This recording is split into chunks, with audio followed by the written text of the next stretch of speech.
Oh my gosh mga ka-fam, in-invite tayo ng The Dine by Tony Jung or Korean Noodle para tikman ang pagkain nila dito. Isa siyang authentic Korean restaurant sa Swiss Hotel Clark. At syempre, may kasama tayo dito. Hulaan nyo sinong kasama ko. Ang kadate ko. Ito nga pala siya. Oh my gosh. Ay! Si Bob Irvin pala. Oh my gosh. Mga ka-fam, unang round pa lang, busog agad. Kasi dito yung mga side dishes, halos refillable. Parang ex mo, kahit ayaw mo na, bumabalik pa rin. Oh my gosh. Ngayon, eto na ang star. Medyo kapangalan ni Bob to, ang Dulsot Albap.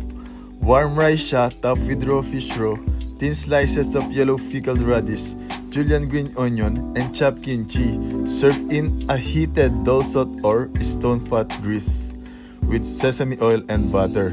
O diba?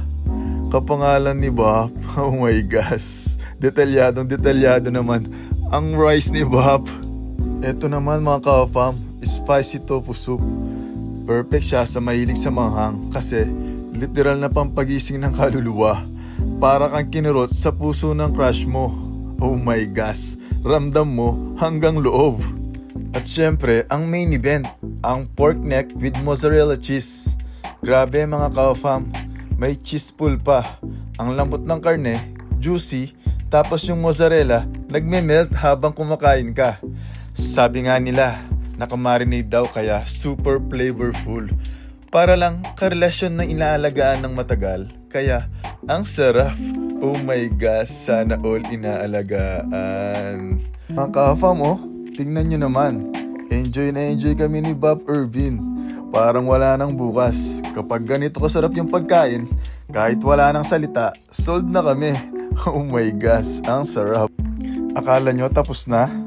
May surprise dessert pa. Ito yung parang dessert of the month nila. Wala sa menu, pero binigay sa amin. It's a lemon custard with biscuit base. May lasang parang cheesecake yung toppings. Ang creamy, may tamis na may konting asim. Perfect pang balanse sa lahat ng kinain namin. Parang happy ending lang sa isang K-drama. Sweet, smooth, at unforgettable. Oh my gosh, ang sarap. Mga ka-fam, akala ko pagkain lang ang highlight. Pero nung lumabas yung main chef, nagulat kami. Korean talaga siya. At grabe, parang K-drama actor.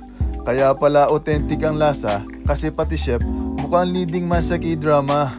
Opa! Sarap ng luto mo. Oh my gosh.